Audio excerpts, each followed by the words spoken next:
Renova-me, Senhor Jesus.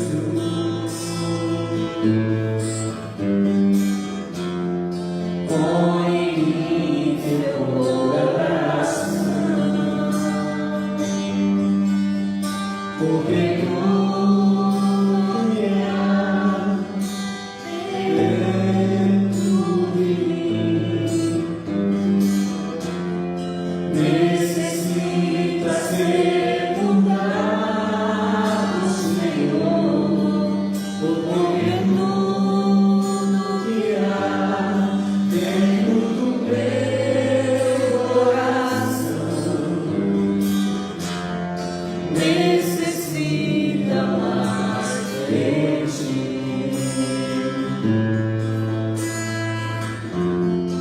necessita mais de ti.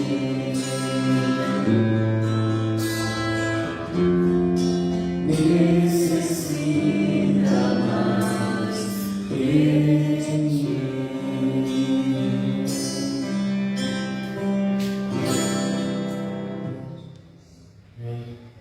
Se sentar.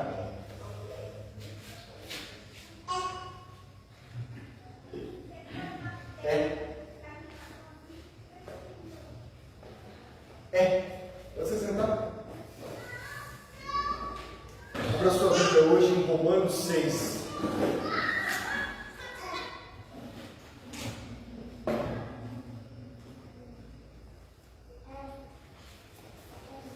Romanos capítulo 6.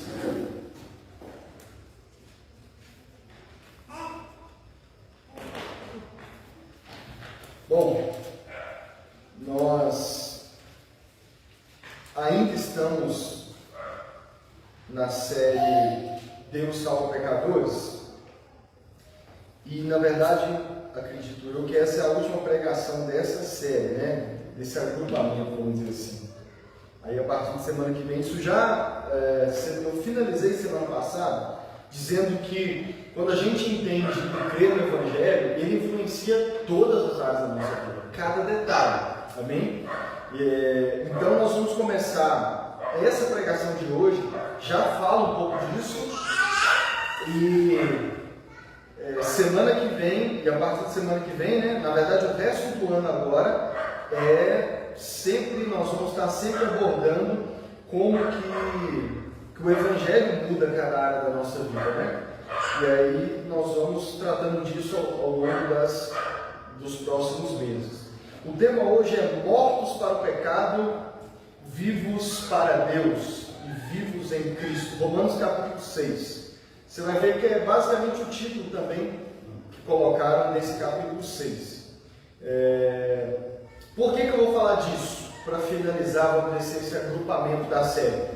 Porque quando as pessoas ouvem falar que a nossa salvação é pela graça, quando as pessoas ouvem falar que nós não precisamos fazer nada para sermos salvos, o primeiro questionamento das pessoas, você já deve ter ouvido ou até mesmo feito esse questionamento, então eu posso continuar vivendo do jeito que eu quiser, eu posso continuar pecando, já que eu sou salvo pela graça, já que eu não tenho que fazer nada mesmo para ser salvo, eu posso continuar a minha vida do mesmo jeito, e no final, se eu digo que eu creio em Jesus, se eu batizei, eu vou ser salvo. Então eu não preciso, está entendendo? Eu posso continuar pecando, já que a salvação é pela graça.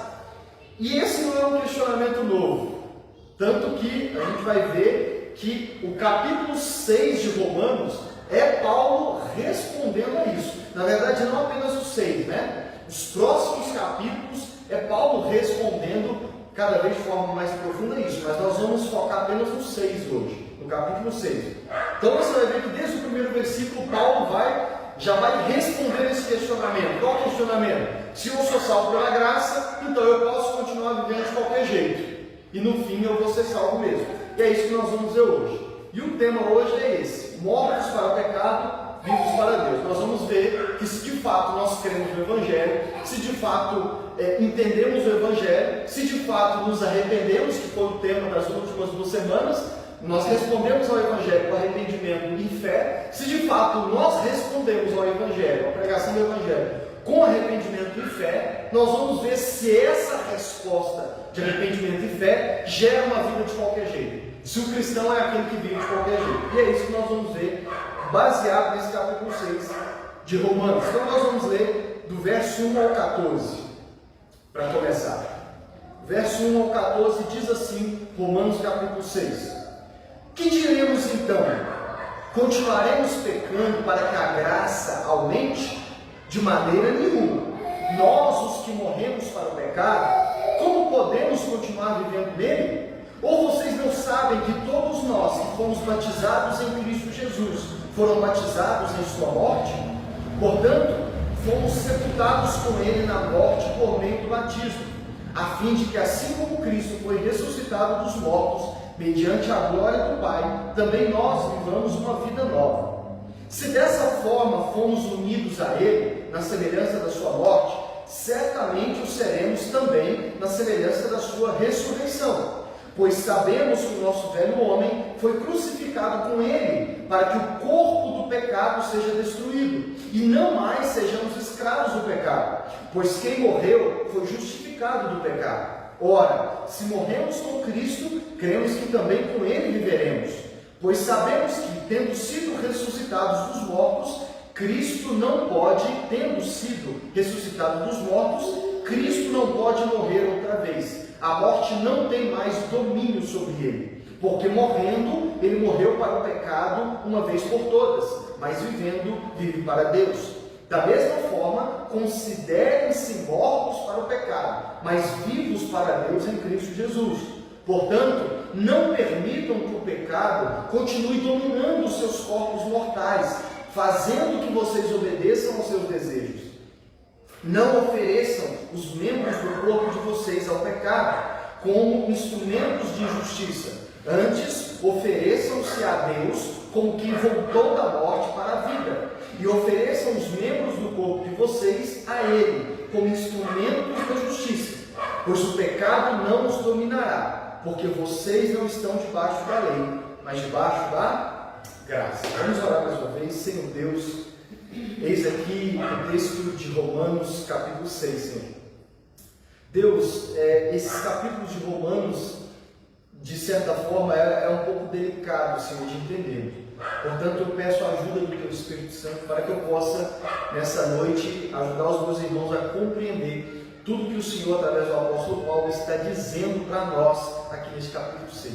Abra os ouvidos e os olhos do nosso coração para que possamos entender que enquanto eu falo, o Senhor não apenas me ajude a ser claro, como o Senhor leve essas verdades no mais profundo do coração de cada um dos que estão ouvindo e que vão ouvir essa mensagem em nome de Jesus. Amém? Vamos lá. Semana retrasada eu falei sobre arrependimento. Eu disse que a pregação do Evangelho sem o chamado ao arrependimento não é pregação fiel do Evangelho, não é uma pregação completa do Evangelho. Por quê? Porque o arrependimento faz parte do DNA do cristianismo. Não existe cristianismo sem arrependimento e não existe pregação do Evangelho fiel sem o chamado ao arrependimento. E vimos o que é arrependimento na Bíblia e como nós respondemos ao arrependimento e quais são os frutos do verdadeiro arrependimento. Pois bem,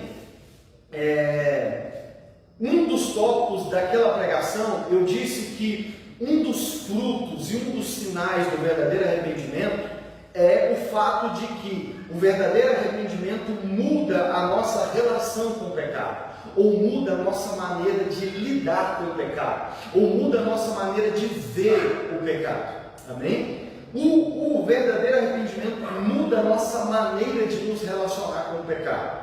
O que isso significa? Quando nós ainda estávamos mortos, e aqui eu vou falar no passado, crendo que você já é cristão, né? E se existe alguém que vai ouvir essa pregação que ainda não se tornou cristão, essa é uma realidade presente na vida da pessoa. Mas como eu creio que você está aqui e já creu no Evangelho, já nasceu de novo, eu vou falar no passado. Quando nós ainda estávamos mortos em nossos delitos e pecados, como diz Efésios capítulo 2, versos 1 a 3, quando ainda estávamos mortos em nossos delitos e pecados, na posição de inimigos de Deus, de rebeldes, naquela posição que nós vimos na primeira pregação dessa série, numa posição de inimigos, de desobedientes, de destituídos da glória de Deus, numa posição em que nós não queríamos Deus, na posição em que nós desejávamos o pecado e nos deleitávamos no pecado. Naquela posição, nós racionalizávamos o pecado. O que isso significa? Nós sempre encontrávamos maneiras de explicar os nossos pecados. Nós vivíamos nos nossos pecados, gostávamos dos nossos pecados, e quando éramos confrontados, no menor sinal de que aquilo fosse errado, nós rapidamente ou expressávamos isso em palavras, ou apenas na nossa mente, no nosso secreto, vamos dizer assim, nós racionalizávamos o pecado. Nós sempre encontrávamos uma desculpa para justificar, ou pelo menos explicar o porquê do pecado. Você já passou por isso? Tenho certeza que todos nós passamos. Nós sempre encontramos um motivo que justifica o porquê que eu pequei. Eu pequei por causa disso. Eu fiz isso por causa disso. E a sociedade atual, como eu sempre gosto de lembrar, com as suas ideologias, principalmente de esquerda, eles gostam de tirar a responsabilidade do indivíduo. Então eles sempre vão dizer, ele faz isso porque ele nasceu pobre, ele faz isso porque mora numa favela, ele faz isso porque é negro, ele faz isso porque ele sofre racismo. E eles sempre vão tirar a responsabilidade do indivíduo, da pessoa, e sempre pôr a culpa em alguém, em algo ou nas circunstâncias. E nós gostamos disso. E nós desenvolvemos essa habilidade muito de forma eficaz. A gente é expert em justificar os nossos pecados, os nossos erros, as nossas falhas e tudo mais. É por isso que um dos sinais do verdadeiro arrependimento é que a gente para com isso.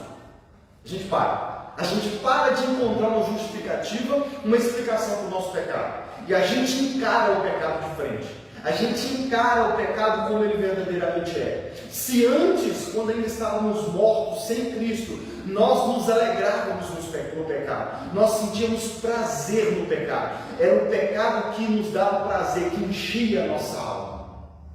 Quando nós cremos no Evangelho, nos arrependemos, e se de fato nascemos de novo, essa relação muda. Porque, em primeiro lugar, nós encaramos o pecado como ele é. Segundo, nós paramos de justificar e de explicar quando nós pecamos.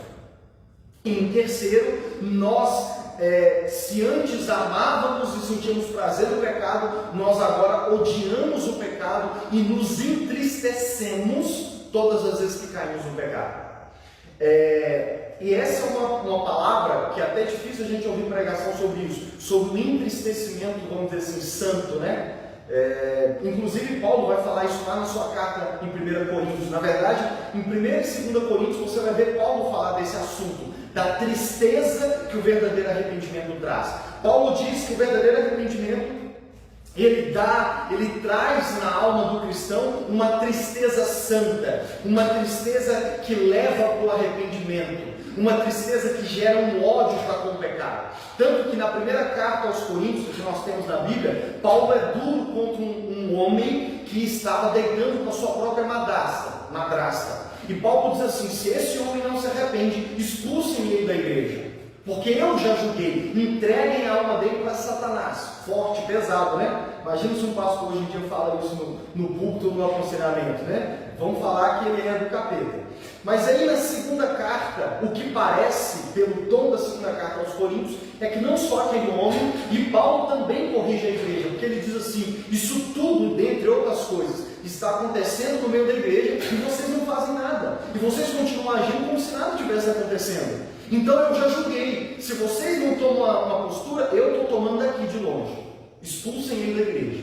E vocês precisam corrigir isso daí. Vocês não deviam estar felizes, porque vocês são carnais.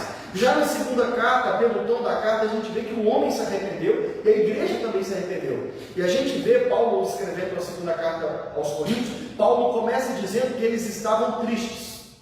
E aí é que Paulo começa a falar da tristeza. E ele vai dizer assim, que essa tristeza não é uma tristeza do mundo, não é uma tristeza gerada pelo remorso, porque não é uma tristeza que simplesmente abaixa a cabeça e se afunda cada vez mais no pecado. É uma tristeza que levou eles ao arrependimento.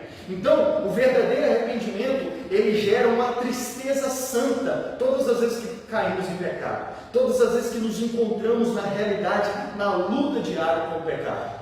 Amém? Nós não pecamos em paz, vamos dizer assim, quando de fato convertemos de verdade. Amém? Agora que cremos no Evangelho, nós entendemos em primeiro lugar que o pecado é algo abominável a Deus. Essa é a primeira maneira. Antes nós vimos como algo normal, né? Não, é normal, todo mundo faz. Não, rapaz, e tal, Deus não odeia, não, mas Deus odiava o Antigo Testamento. A gente sempre justifica. Quando nós nascemos de novo, quando nós convertemos de verdade, se de fato o verdadeiro arrependimento está atuando na nossa vida, se de fato cremos no Evangelho, a primeira coisa que nós entendemos é que o pecado, ele é um ato de rebeldia contra Deus, é um ato de desobediência contra Deus. O pecado é algo abominável que Deus odeia. Deus odeia. Há várias passagens na Bíblia onde Deus diz que Ele odeia o pecado e odeia aqueles que praticam o pecado. Sim, Deus odeia. Então a gente encara essa dura realidade. Nós entendemos que o pecado, ele é uma desobediência, uma rebeldia contra a vontade de Deus, que segundo Paulo diz em Romanos mesmo, ela é boa, perfeita e agradável. E a nossa ficha cai de que a Bíblia inteira nos mostra, e um dos propósitos dela existir é para nos mostrar que desde Gênesis 3, o que destruiu o mundo, o que fez o mundo ser ruim do jeito que ele é, foi o pecado. Eu comecei naquela série falando disso. Na série passada, né, sobre os deuses falsos. Lembra que há uns meses atrás eu preguei sobre a morte da humanidade?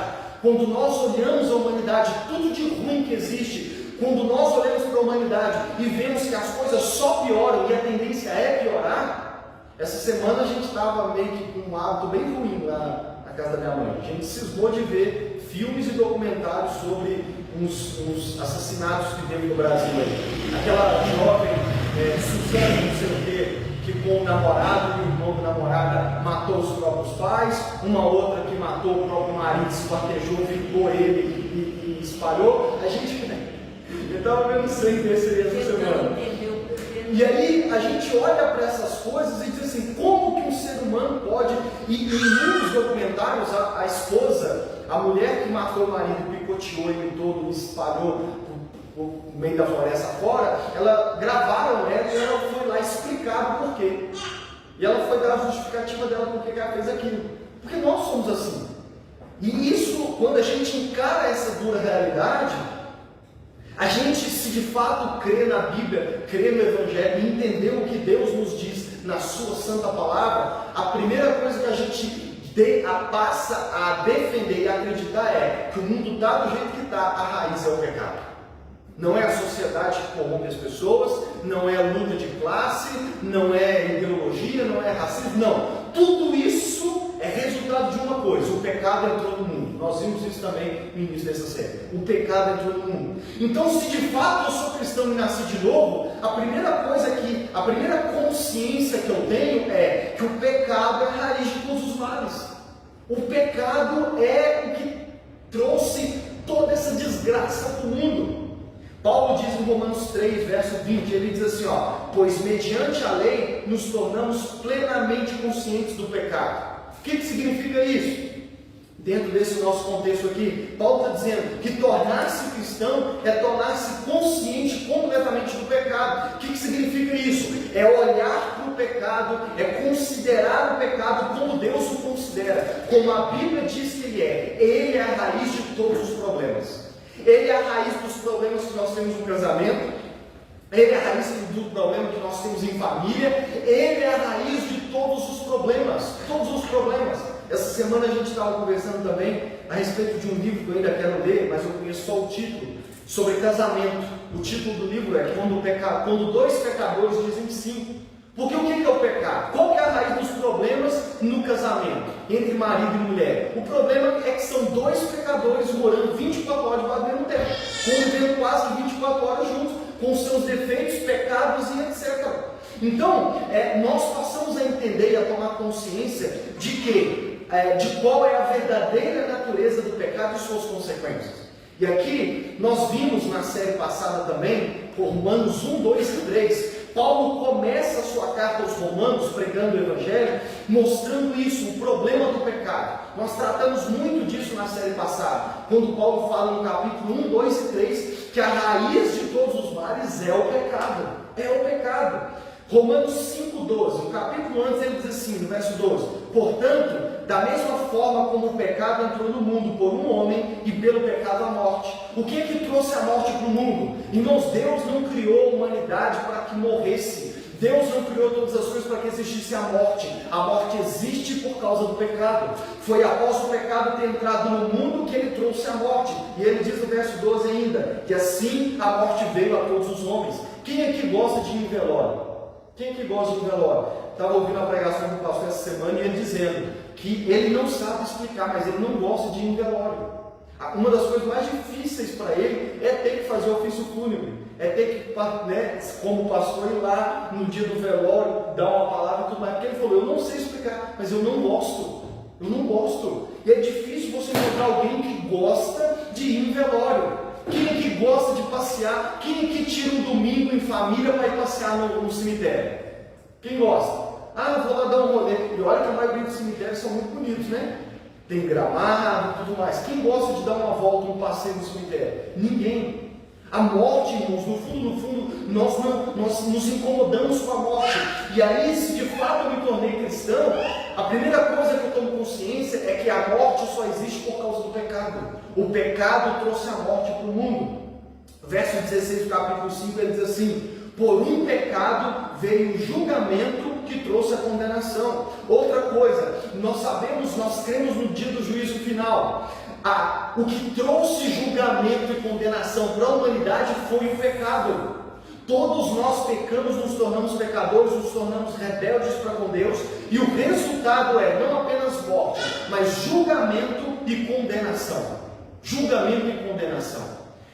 Capítulo 6, verso 20 e 21, ele diz assim, quando vocês eram escravos do pecado, que fruto colheram então das coisas das quais agora se envergonham? O fim delas é a morte. Nesse capítulo 6 ele vai dizer mais para frente, vocês eram escravos do pecado. É outra coisa que o pecado trouxe para nós seres humanos, escravidão. Nós vimos que sem Cristo nós somos escravos do pecado. O pecado nos domina, ele faz com a gente o que ele quer fazer. Nós não seguimos. Irmãos, aqueles que não creem no Evangelho, aqueles que não estão em Cristo, eles acham que fazem o que querem, mas eles não fazem o que querem.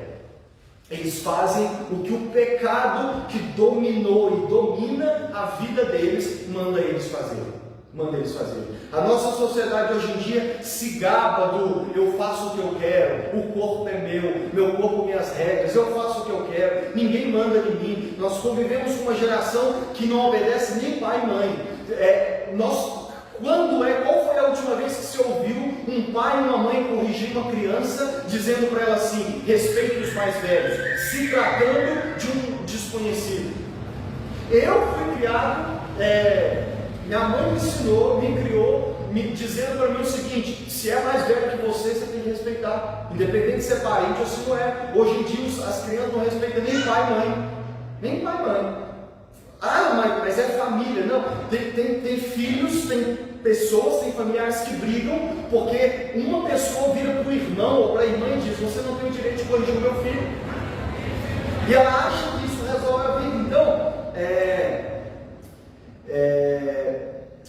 todas essas situações, o que trouxe, as pessoas fazem o que o pecado quer que elas façam. Então nós precisamos entender, a primeira coisa que a gente toma consciência quando de fato se arrepende de crer no Evangelho, crer na palavra de Deus, é que o pecado é algo horrível que Deus abomina, e ele é a raiz de todos os males. Ele é o problema, ele é o que traz problema para as famílias, para os casamentos, para as relações no trabalho. É o pecado nas suas várias formas. E essa é a primeira consciência que nós tomamos quando nos arrependemos de verdade. Segundo lugar, nós tomamos consciência da gravidade do pecado ao crer que Jesus Cristo teve que morrer justamente por causa dos nossos pecados para cumprir a justiça de Deus. Essa é a segunda coisa. Eu disse semana passada o que é crer no Evangelho, o que é viver crendo no Evangelho. E uma das coisas que me faz crer no Evangelho é crer que Jesus, o Filho de Deus, o Messias, o ungido, passou tudo o que ele passou, sofreu tudo o que sofreu por causa dos nossos pecados.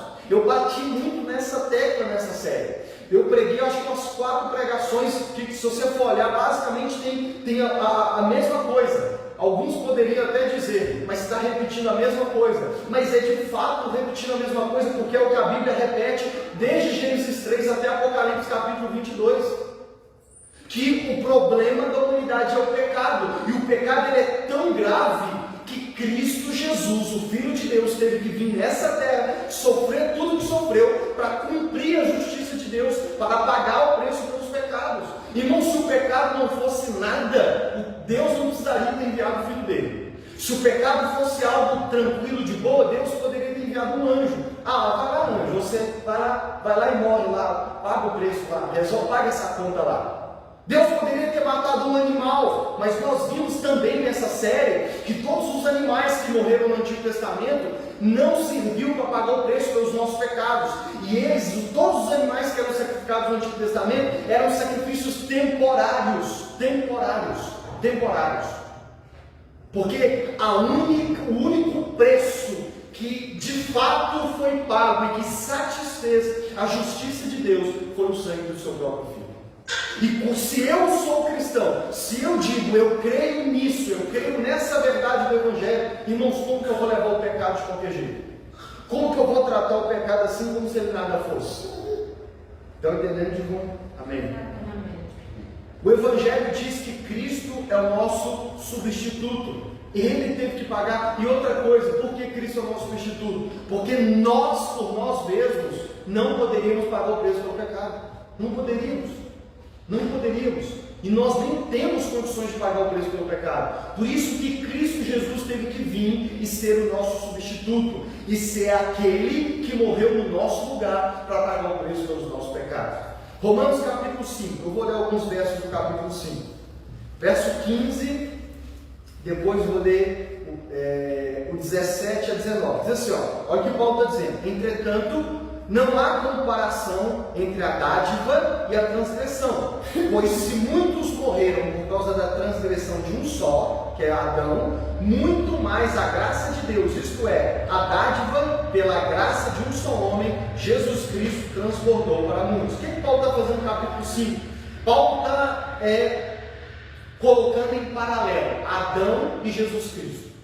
E aí Paulo está dizendo assim, porque por causa do pecado de um homem, por causa de um homem, o pecado entrou no mundo, por causa do pecado de um homem, toda a humanidade se tornou pecadora, condenada e destinada à ira do inferno. Todos nos tornamos culpados por causa de um homem, por causa de Adão, porque todos somos descendentes de Adão. Mas aí Paulo diz assim, mas a graça de Deus, a salvação de Deus, a vida também veio e é concedida por Deus por meio de um homem. E esse homem quem é? Jesus Cristo. Jesus Cristo. E o que Paulo estabelece no capítulo 5? Algo que eu quero estabelecer para a gente entender essa pregação de hoje. Só existem 2 tipos de seres humanos. Os que estão em Adão e os que estão em Cristo. Esse é o paralelo que Paulo vai fazer. Continua no verso 17, Paulo diz assim, se pela transgressão de um só a morte reinou por meio dele, muito mais aqueles que recebem de Deus a imensa provisão da graça e a dádiva da justiça reinarão em vida por meio de um único homem, Jesus Cristo. Consequentemente, assim como uma só transgressão resultou na condenação de todos os homens, assim também um só ato de justiça resultou na justificação que traz vida a todos os homens. Logo, assim como por meio da desobediência de um só homem muitos foram feitos pecadores, assim também, por meio da obediência de um único homem, muitos serão feitos justos. O que Paulo está querendo estabelecer aqui? Que existem apenas 2 seres humanos, 2 tipos de pessoas, os que estão em Cristo e os que estão em Adão. Os que se chegam diante de Deus, vamos dizer assim, através de Adão, através do pecado de Adão, como tendo em si o DNA de Adão, que é o DNA do pecado, e aqueles que chegam diante de Deus através de Cristo Jesus. O autor de Hebreus vai tratar Jesus como o nosso sumo sacerdote. Quem eram os sacerdotes no Antigo Testamento? No Antigo Testamento, o sumo sacerdote eram aqueles que chegavam diante de Deus representando o povo. Então, no Antigo Testamento, o povo não podia chegar diante da arca de Deus, que era a presença de Deus. Por isso, o sacerdote, o sumo sacerdote, uma vez por ano, chegava, entrava no Santo dos Santos, representando o povo. E aí ele sacrificava animais, matava animais, representando o pecado de todo o povo. Então, aquele sacerdote era a representação do povo. O autor de Hebreus vai dizer que o nosso sumo sacerdote, que o nosso verdadeiro representante diante de Deus foi Jesus Cristo. Porque se por causa do pecado de Adão, todos nós pecamos, o pecado nos contaminou, né? Da mesma forma que o vírus começou na China, através de uma pessoa que nós nem sabemos quem é, o vírus do pecado começou com Adão, ele foi o primeiro contaminado, mas por causa dele, porque somos todos descendentes dele, o pecado contaminou todos nós, e todos nós nos tornamos pecadores, desobedientes, condenados ao inferno. Amém? Todos nós, a morte reinou sobre todos nós por causa de Adão. Mas aí o que a Bíblia vai dizer, o que o apóstolo Paulo está dizendo, é que quando Cristo veio nessa terra, ele veio para também ser o nosso representante, o nosso substituto. E o que ele quer dizer com isso? Nós tratamos disso nas pregações passadas. Quando Cristo morreu, ele estava morrendo no meu e no seu lugar. Quando Cristo viveu uma vida perfeita, ele estava vivendo no meu e no seu lugar. Quando Cristo morreu naquela cruz, quando Cristo recebeu, ele levou sobre ele naquela cruz os meus e os seus pecados. Quando Deus derramou a ira dele sobre Cristo naquela cruz, Cristo estava recebendo a ira de Deus no meu e no seu lugar. Quando Cristo morreu, ele morreu por mim e por você. Quando Cristo ressuscitou, ele também ressuscitou por mim e por você. É por isso que, principalmente nas cartas de Paulo, Paulo vai falar muito sobre, falando dos cristãos, ele vai dizer que os cristãos são aqueles que estão em Cristo e aqueles que estão com Cristo. Há vários versículos que você vai ver Paulo falar isso. Nós estamos em Cristo. Aquele que está em Cristo, nova criatura é. Aquele que nós estamos com Cristo nas regiões celestiais. Colossenses 3, a minha vida está escondida com Cristo em Deus. Então quem é o cristão? É aquele que sai da posição de estar em Adão para estar em Cristo Jesus. Quem é o cristão? É aquele que Cristo foi o seu substituto, é aquele que chega diante de Deus no seu lugar. Tornar-se cristão é mudar de uma posição. Tornar-se cristão é deixar de viver em Adão, de estar em Adão e com todas as consequências e passar a estar em Cristo Jesus. E quando a gente entende isso, o que muda na nossa vida? Quando nós entendemos isso, que Cristo é o nosso substituto, o que muda na nossa vida? Em primeiro lugar, e é o que nós vamos começar a ver nesse texto aqui. Em primeiro lugar, a gente descobre, a gente entende que estamos mortos para o pecado e estamos vivos em Cristo e para Cristo. Deixa eu explicar o que é isso. Vamos ler de novo dos versos 1 a 8, Romanos 6. Diz assim, Romanos 6. Que diremos então? Continuaremos pecando para que a graça aumente? De maneira nenhuma. Nós, os que morremos para o pecado, como podemos continuar vivendo nele? Ou vocês não sabem que todos nós que fomos batizados em Cristo Jesus, fomos batizados em sua morte? Portanto, fomos sepultados com ele na morte por meio do batismo, a fim de que, assim como Cristo foi ressuscitado dos mortos mediante a glória do Pai, também nós vivamos uma vida nova. Se dessa forma fomos unidos a Ele, na semelhança da sua morte, certamente o seremos também na semelhança da sua ressurreição. Pois sabemos que o nosso velho homem foi crucificado com Ele, para que o corpo do pecado seja destruído, e não mais sejamos escravos do pecado. Pois quem morreu foi justificado do pecado. Ora, se morremos com Cristo, cremos que com Ele viveremos. O que Paulo está dizendo aqui? Primeira coisa, nós estamos mortos com Cristo e estamos mortos para o pecado. Paulo vai dizer assim, olha, por que o cristão não vive de qualquer jeito? Por que o cristão não vai viver uma vida de paz com o pecado? Por que o cristão, após crer no Evangelho, não continua pecando? Não continua vivendo de qualquer jeito? Por que o cristão que crê que foi salvo pela graça somente não continua vivendo uma vida de pecado de qualquer jeito? Paulo vai dizer assim, ora, Porque o cristão já morreu para o pecado. Ele já morreu para o pecado. Como podemos nós, os que morremos para o pecado, continuar vivendo nele? Ele vai dizer assim, olha, se você é cristão, se você de fato nasceu de novo, se arrependeu e creu no Evangelho, você já morreu para o pecado. Paulo, o que isso significa? Ele vai dizer assim, ó, ou vocês não sabem que todos nós que fomos batizados em Cristo Jesus, fomos batizados em sua morte. Deixa eu te ajudar a entender o que Paulo está dizendo. Paulo está dizendo assim, ó, lembra-se do dia do seu batismo. Lembra do dia do seu batismo? Quando você declarou que cria no Evangelho, você foi imerso na água e depois saiu. Paulo está dizendo assim, ó, no dia em que você batizou, aquele batismo, aquele ato do batismo, representa algo. O que representa o batismo, Lucas? O batismo representa uma assimilação com Cristo. Quando eu decido batizar, e aqui é que nós precisamos entender, é por isso que você não pode batizar sem antes entender e crer no Evangelho. Senão você só entrou dentro da água e saiu. Por quê? Para você batizar de verdade, você precisa entender o que é o batismo. E Paulo está dizendo, o que é o batismo? Paulo está dizendo, o batismo é uma ilustração. O batismo é uma analogia. O batismo é uma representação do que de fato aconteceu na sua vida. O que aconteceu na sua vida? Você crê em Jesus? Você crê no Evangelho? Creio. Então você morreu com Cristo.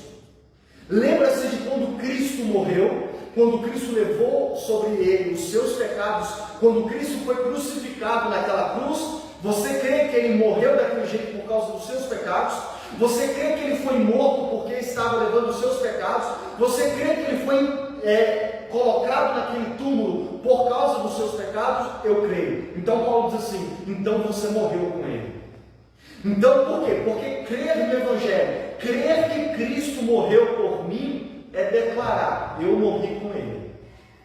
Se Cristo morreu por causa dos meus pecados, se Cristo morreu para pagar o preço pelos meus pecados, se de fato eu creio, se de fato eu entendi a gravidade do pecado, quão horrível o pecado é, e eu creio que Cristo morreu pelos meus pecados, então eu sou cristão. Quando eu decidi me batizar, eu estava dizendo, eu morri com Cristo. Ele morreu pelos meus pecados, então eu me considero que eu morri com ele. É por isso que você decide se batizar. Por quê? Porque na hora que você é imerso dentro da água, o que aquela imersão representa? O seu enterro. O seu enterro. Quando eu decido batizar, eu estou... Para que eu batizo? Eu me batizo para dizer para as pessoas, da mesma forma que o meu Senhor foi morto e colocado naquele túmulo, eu agora me considero morto com ele. E na hora que o pastor ou a pessoa que vai me batizar me coloca imerso dentro da água, eu estou dizendo para as pessoas, aqui eu estou dizendo para vocês, eu morri com o meu Salvador, eu morri com Cristo. Eu morri com Cristo. Quando você se batiza, você está declarando que crê no Evangelho, você está declarando que crê em Cristo como seu Salvador, aquele que morreu por você. Quando você se batiza, você está declarando que se entregou para Ele e se apoderou da obra que Ele fez. Eu me batizo para me identificar com Cristo. Deixa eu dar um exemplo aqui. Você já viu no Instagram? De vez em quando eu vejo a mesma foto no Instagram. Um pai que o filho dele deu um problema na cabeça, então teve que fazer uma cirurgia e deu uma cicatriz daqui a aqui. Uma cicatriz grande, que sabe o que o pai fez? Tem a foto na internet. Ele rapou a cabeça e ele fez, eu acho, uma tatuagem aqui, ó. Ele fez algo, não lembro agora o detalhe, mas ele marcou a cabeça e cortou, rapou a cabeça, e aí tem a foto dele e do filho dele, um do lado do outro. O que esse pai estava fazendo? Esse pai estava, de alguma forma, e daquela forma, se identificando com o filho. Filho, você passou por isso, papai está com você. Papai não vai deixar você nessa. Então eu também, eu não precisava, mas eu vou marcar minha cabeça, porque papai te ama e papai está com você. Quando nós cristãos, quando nós cremos no Evangelho e nos decidimos batizar, o ato do batismo é um ato que eu estou dizendo, da mesma forma que o meu Senhor morreu naquela cruz por mim, pelos meus pecados e foi enterrado, foi colocado naquele túmulo, eu aqui no batismo estou dizendo para todo mundo, eu me considero que eu morri junto com ele. Eu me considero que eu morri junto com ele. Isso é ser cristão. Eu morri com Cristo. E aí olha o que Paulo vai dizer no capítulo 6. Eu vou ler o verso 4, 5, 6 e 8, apenas o trecho que Paulo define isso. Ele diz assim no verso 4: portanto, fomos sepultados com ele na morte por meio do batismo. Olha o que Paulo está dizendo. Nós que somos cristãos, fomos sepultados com ele na morte por meio do batismo. Batizar é isso, é eu dizer, da mesma forma que o meu Senhor morreu, eu agora estou morrendo. Se ele morreu por mim, eu agora me considero morto com ele e para ele. E o batismo representa isso. Verso 5: fomos unidos a ele na semelhança da sua morte. O que é ser cristão? É estar unido com Cristo. É o que eu disse para vocês. É deixar Adão, de estar unido a Adão, e agora estar unido a Jesus Cristo. E nós fizemos isso no batismo. Eu estou batizando porque eu me considero que eu estou unido com Cristo agora. Eu estou unido com Ele, na semelhança da sua morte. Verso 6: pois sabemos que o nosso velho homem foi crucificado com Ele. Irmãos, a Bíblia fala que o cristão que de fato crê no Evangelho, ele nasce de novo, ele se torna uma nova criatura. Paulo fala em 1 Coríntios: aquele que está em Cristo, nova criatura é. Um novo nascimento. Jesus falou para Nicodemos: você não pode ver o reino de Deus se não nascer de novo. Agora deixa eu te dizer, se eu me considero cristão, quando eu digo assim, eu sou cristão, eu creio em Jesus, eu creio no Evangelho, o que eu estou dizendo? Eu nasci de novo. Eu fui crucificado com Ele, como Paulo disse. Eu fui morto com Ele. Quando eu me batizei, eu não estava só dando um banho de piscina. Eu não estava só me refrescando. Eu estava dizendo para todo mundo: eu estou morto, assim como o meu Senhor está morto. Verso 8: ora, se morremos com Cristo. Então, o cristão se considera morto com Cristo. Verso 10 e 11: porque morrendo, ele morreu para o pecado uma vez por todas, mas vivendo, vive para Deus. Verso 11: da mesma forma, considerem-se mortos para o pecado, mas vivos para Deus. O que Paulo está dizendo? Cristo morreu para o pecado.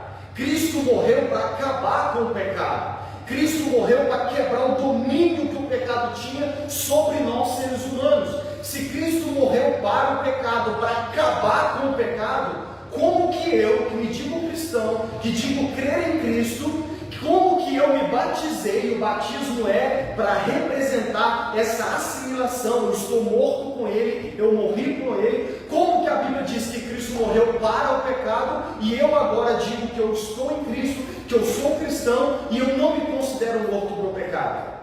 Por isso que a primeira coisa que Paulo está dizendo é: olha para mim, você diz ser cristão? Se você é cristão, se você nasceu de novo, se arrependeu, creu no Evangelho, você está morto para o pecado. Como então você quer continuar vivendo no pecado? Essa é a linha de raciocínio do apóstolo Paulo. Como que você vai dizer para mim agora que você vai continuar vivendo no pecado, se você está me dizendo que é cristão, e ser cristão é estar morto para o pecado? Crer em Jesus é crer que Ele morreu para o pecado e que você morreu junto com Ele. Nós fomos sepultados com Ele. Ser cristão é declarar: eu fui crucificado com Cristo, eu morri com Cristo, eu fui sepultado com Cristo. Tudo isso para quê? Para morrer para o pecado. Como que eu agora vou continuar vivendo de qualquer jeito? É por isso que você já viu aquelas pessoas que dizem assim: eu preciso mudar muita coisa ainda para me batizar. Em primeiro lugar, você nunca vai conseguir se mudar. Então, se você for esperar mudar para depois batizar, você não vai batizar nunca. Segundo, tem aquelas que dizem assim: eu ainda tenho pecado, não posso batizar. Nenhum de nós que já se batizou sem pecado. Porque nós entramos na piscina sendo pecador. Agora, uma coisa é verdade. Se você decidir se batizar, Se você decidir se batizar, é porque você está dizendo que crê no Evangelho. É porque você está dizendo que crê que o pecado é a raiz de todos os males, que é o que está trazendo toda a desgraça para o mundo. É que você crê que o Filho de Deus, unigênito do Pai, é o único que com a sua própria vida foi capaz de pagar o preço pelos pecados e aniquilar com o domínio do pecado. Se você crê nisso, se você vai se batizar crendo nisso, então de fato, em uma coisa você tem razão: depois do batismo você não pode continuar do mesmo jeito. Você não pode continuar tratando o pecado do mesmo jeito que você tratou antes. Então esse é o ponto, esse é o ponto. Se você é cristão, você já enxerga o pecado diferente. Então, a partir de agora, você vai declarar, como diz John Piper, você vai declarar guerra contra o pecado. Guerra contra o pecado. Amém? Se você é cristão verdadeiro, você entendeu tudo isso, você crê que morreu para o pecado, você diz: eu estou morto para o pecado. O pecado aqui não tem lugar mais. Isso significa, nós vamos conseguir ser perfeitos? Não. Mas você não peca em paz. Você não trata o pecado como um amiguinho, está entendendo? Você não trata o pecado como algo nada a ver. Você trata o pecado como ele é, um inimigo mortal da sua alma. E que você vai lutar até o fim para vencê-lo. Você vai lutar até o fim para vencê-lo. Por quê? Porque quem morreu foi liberto da escravidão do pecado. Romanos 6,6 diz assim, ó, olha o que Paulo diz: pois sabemos que o nosso velho homem foi crucificado com ele, para que o corpo do pecado seja destruído e não mais sejamos escravos do pecado. Olha o que Paulo está dizendo: Cristo morreu para que o pecado fosse destruído e para que a gente não fosse mais escravos do pecado. Cristo morreu para quebrar o domínio. É mais ou menos assim: pense num dominador, num senhor, num dono de escravo. Cristo morreu para quebrar a força do Senhor, que era o pecado, daquele que dominava a nossa vida, que era o pecado. Se o pecado tinha o domínio, tinha a chave da nossa vida na mão dele, se o pecado segurava a corrente da nossa coleira, nos tinha como um cachorro, como um cão, como um escravo na coleira, Cristo morreu para quebrar isso. Paulo vai falar em 1 Coríntios capítulo 15: onde está a morte o teu aguilhão? Onde está o pecado o teu aguilhão que você usava? Cristo quebrou o domínio do pecado. É para isso que ele morreu. Cristo morreu para que o corpo do pecado fosse destruído, para que a gente não fosse mais escravo. Verso 10: porque morrendo, ele morreu para o pecado. Verso 12: portanto, não permitam que o pecado continue dominando seus corpos mortais, fazendo com que vocês obedeçam aos seus desejos. Se antes a gente fazia o que o pecado mandava, opa, peraí, agora eu morri para o pecado. O meu Senhor morreu naquela cruz para quebrar o domínio do pecado. E se eu morri com ele, eu agora estou morto para o pecado. E eu não só agora vejo o pecado como que ele realmente é, que é a abominação diante de Deus, como eu agora vou traçar uma guerra contra ele. Porque se eu não tinha força para vencê-lo, se eu não tinha força para quebrar a força dele, o domínio que ele tinha, o meu Senhor fez por mim. O meu Senhor fez por mim. E agora que o meu Senhor quebrou a força dele, eu agora que estou morto com ele, fui morto com ele, eu agora posso vencer o pecado. Porque agora o Espírito de Deus, Cristo não só quebrou a arma do pecado, como ele nos deu o Espírito Santo, que agora nos dá força para vencer as tentações do pecado. Portanto, Paulo diz assim: portanto, não permitam que o pecado continue dominando vocês. Por isso que ser cristão é estar livre da escravidão e do domínio tirano do pecado. E eu agora recebo de Cristo o poder para vencer esse pecado, para lutar contra os pecados. Amém? Para lutar contra os pecados. O pecado não tem mais domínio sobre todos os que morreram e ressuscitaram com Cristo para uma nova vida. Portanto, os cristãos agora podem e devem resistir a todas as tentações por parte do pecado, de recuperar o domínio. Paulo está dizendo assim: olha, antes o pecado dominava vocês. Cristo veio e com a sua morte venceu, tirou o domínio desse pecado. E ele agora está dando a vocês poder para vencer esse pecado.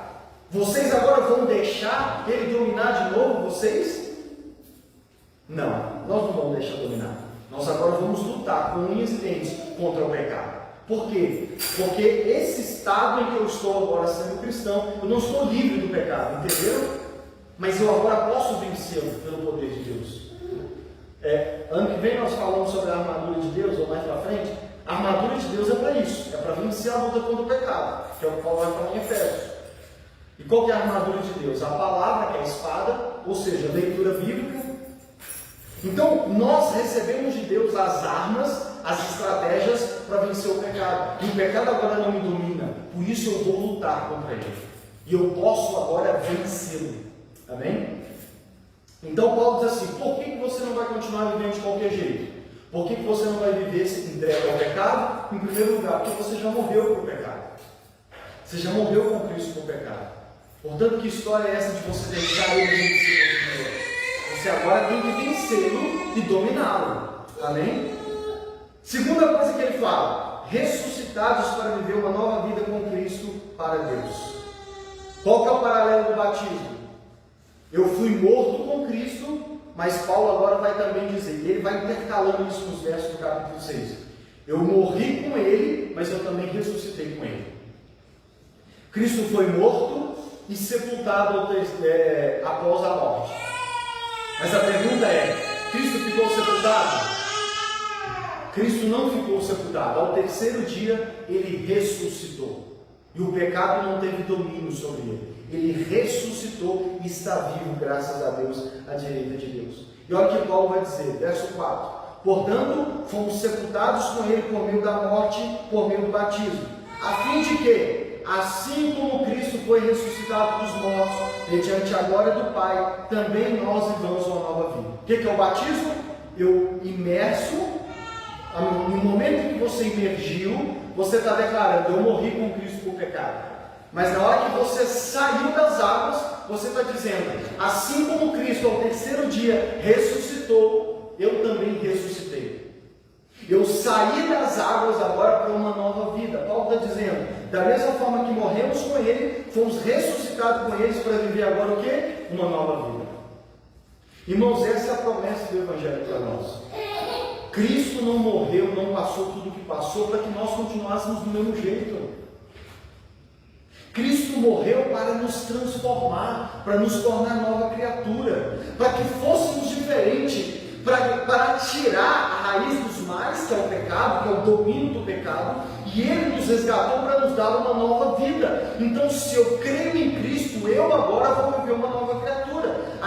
Eu vou viver agora uma nova vida. Aqueles que estão em Cristo, nova criatura são. Verso 8. Ora, se morremos com Cristo, cremos que também com Ele viveremos. Eu morri com Cristo para o pecado, Ele ressuscitou e está vivo. Eu morri com Cristo para o pecado e eu também ressuscitei para uma nova vida, para viver uma nova vida. Verso 10. Porque morrendo, Ele morreu para o pecado, de uma vez por todas, mas vivendo, vive para Deus. Deixa eu te dizer, para quem que Cristo vive hoje, após ter ressuscitado? Cristo vive para Deus, para a glória do Pai. Se eu morri com Cristo e eu ressuscitei com Ele, para quem eu vou viver agora essa nova vida? Também para Deus, também para a glória do Pai. Verso 11. Da mesma forma, considerem-se mortos para o pecado, mas vivos para Deus em Cristo Jesus. É por isso que o cristão não continua pecando. Por quê? Porque ele morreu para o pecado e ressuscitou para uma nova vida. Todos aqueles que estão em Cristo Jesus, nova criatura são, e uma nova vida agora tem em Cristo Jesus. E essa vida não é uma vida envolta no pecado. Por quê? Porque é uma nova vida para Deus. E aí olha o que ele vai dizer, verso 13. Não ofereçam os membros dos seus corpos ao pecado, como instrumentos de justiça. Antes, ofereçam a Deus como quem voltou da morte para a vida, e ofereçam os membros dos seus corpos a Ele como instrumentos de justiça. Olha o que Paulo está dizendo. Olha para mim. Antes vocês viviam para o pecado, como escravos do pecado, e detalhe, faziam os desejos do do pecado, satisfaziam os desejos do pecado e usavam também os seus corpos e toda a sua vida para o pecado, para viver com o pecado, para satisfazer o pecado. Mas aí vocês morreram com Cristo Jesus. Vocês morreram com Ele e venceram o domínio do pecado. E agora ressuscitaram para uma nova vida. E uma vida que é vivida para Deus e para a glória de Deus. E aí Paulo diz assim: portanto, agora, o que vocês vão fazer? Vocês vão continuar oferecendo o corpo para o pecado? Não. Vocês agora vão oferecer a vida de vocês e o corpo de vocês agora como um instrumento de justiça para viver para a glória de Deus. E é para isso que Cristo nos salvou. Cristo nos salvou para isso. Ele pagou o preço pelos nossos pecados, Ele sofreu a condenação, levou sobre si a morte que nós merecíamos. Quando eu creio nessa verdade, eu me batizo e eu digo: eu morri com Ele, eu paguei o preço, eu morri para o pecado, eu estou morto para o pecado, eu não quero saber de pecado mais, Ele não tem domínio sobre a minha vida. E assim como Cristo ressuscitou e hoje vive para Deus, eu também ressuscitei com Cristo e eu agora vou viver com Ele uma vida para Deus, para a glória de Deus. E se antes eu oferecia a minha vida, tudo que eu era para o pecado, se eu agora estou em Cristo e vivo para Deus, para quem que eu vou oferecer a minha vida, o meu corpo? É óbvio que é para Deus.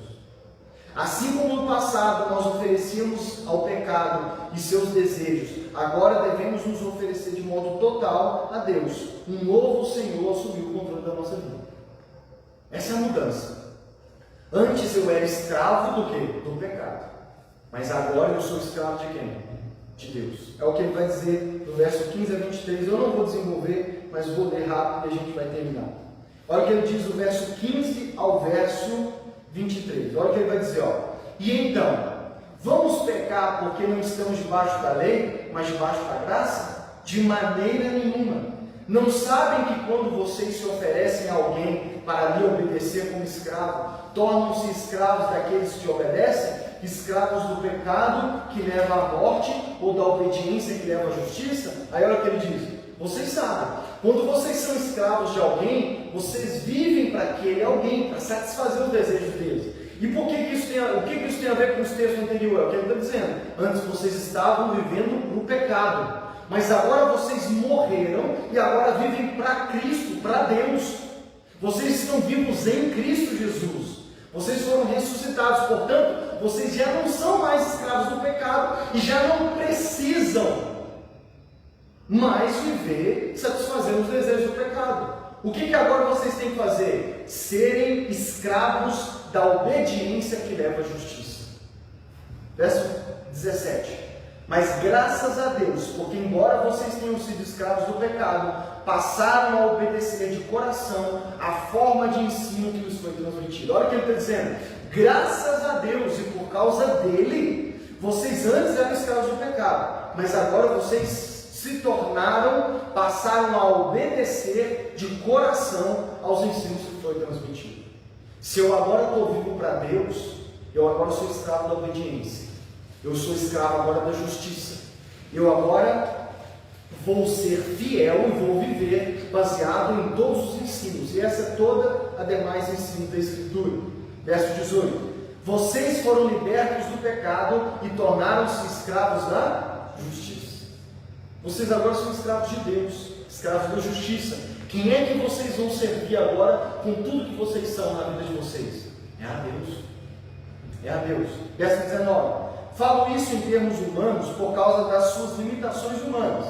Assim como vocês ofereceram os membros do seu corpo em escravidão à impureza e à maldade que leva à maldade, ofereçam-nos agora em escravidão à justiça que leva à santidade. Olha o que ele está dizendo. Quando vocês eram escravos do pecado e se ofereciam para ele, vocês eram escravos da impureza e da maldade que levava a mais maldade. Ou seja, vocês se entregavam a um pecado que levava a outro pecado, que levava a outro pecado, que resultava em injustiças, e tudo isso que a gente viu nos capítulos anteriores de Romanos.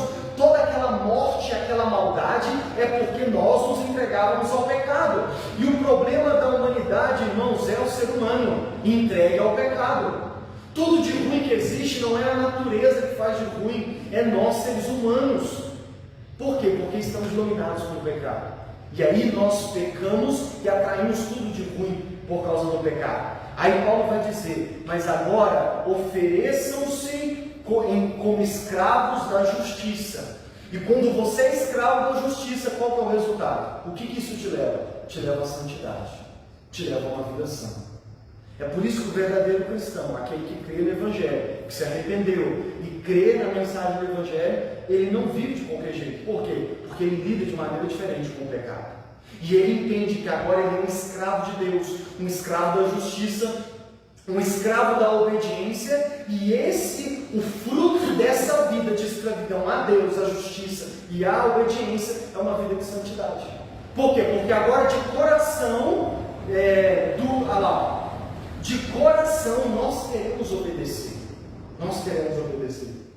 Verso 20. Quando vocês eram escravos do pecado, estavam livres da justiça. Que fruto colheram então das coisas das quais agora vocês se envergonham? Paulo está dizendo assim, gente, para pensar. Qual era o resultado daquele estilo de vida que vocês viviam? Paulo diz assim, eu sei que vocês se envergonham de tudo que vocês faziam.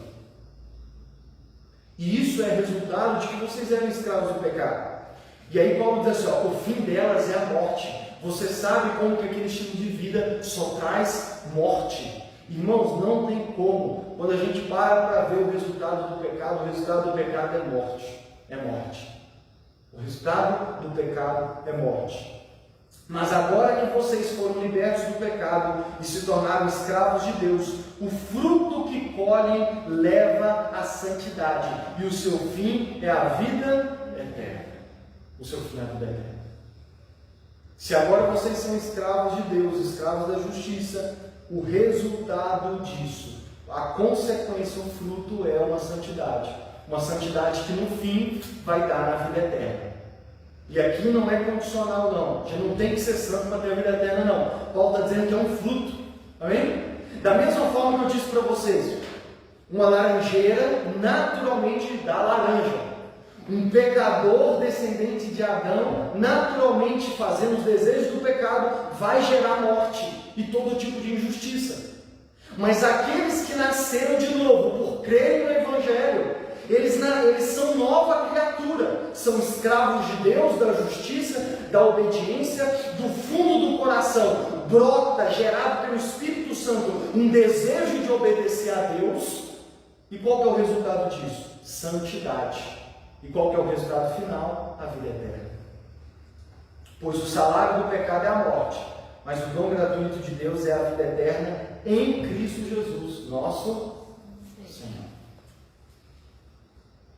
Por isso, irmãos, que assim, aquele que acredita que o cristão, por simplesmente ouvir, você é salvo pela graça, você não precisa fazer nada, então eu vou viver de qualquer jeito, essa pessoa ainda não entendeu o Evangelho.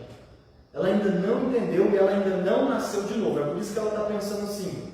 Porque as pessoas que dizem assim, então eu vou continuar vivendo de qualquer jeito, ela ainda não vê, ela ainda não olha para o pecado da perspectiva de Deus.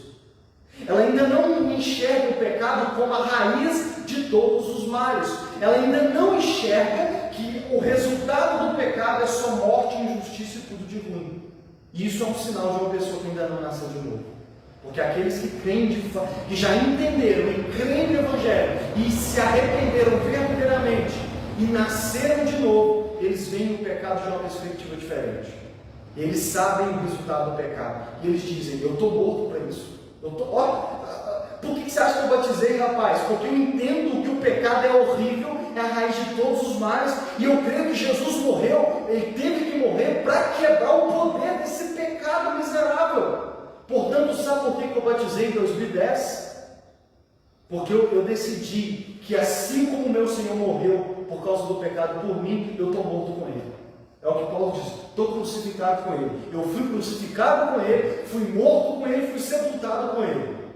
Mas eu também ressuscitei com Ele. Eu também creio que assim como Ele ressuscitou no terceiro dia, nas águas do batismo, quando eu saí, não naquele momento, mas representa o fato de que eu também ressuscitei para uma nova vida. Uma nova vida de escravidão, não mais para o pecado, mas uma escravidão para Deus. Uma escravidão da justiça, que é a maneira certa de todas as coisas, é a ordem correta para a qual Deus criou todas as coisas, e escravo da obediência. E o fruto disso é a santidade. Por isso que o cristão verdadeiro naturalmente vai ser santo, como resultado da salvação. O cristão não busca ser santo para ser salvo. O cristão, ele naturalmente vai se tornando cada vez mais santo porque ele já foi salvo. Se ele já foi salvo, ele nasceu de novo, ele agora é escravo de Deus, escravo da justiça, escravo da obediência, e o fruto é a santidade. E por fim, o resultado final, a cereja do bolo é a eternidade com Deus. Amém? É a eternidade com Deus. Portanto, um dos sinais e um dos testes definitivos, assim, não tem como errar, para ver se uma pessoa de fato já creu no Evangelho, é a maneira como ela encara o pecado. E o verdadeiro cristão, ele crê. E ele vive uma vida que é morto para o pecado, vivo para Deus. Morto para o pecado, vivo em Cristo. Amém? Eu sei que o pecado é horrível. E não tem como eu tratar ele como algo assim, como um detalhezinho, como um erro. O cristão verdadeiramente chama pecado de pecado. E ele sabe que precisa lutar com unhas e dentes, com tudo que tiver ao seu alcance. E o que não tiver ao seu alcance, ele vai pedir ajuda da igreja. Ele vai pedir ajuda dos irmãos. Nas próximas semanas nós vamos falar disso. Amém? Fique de pé.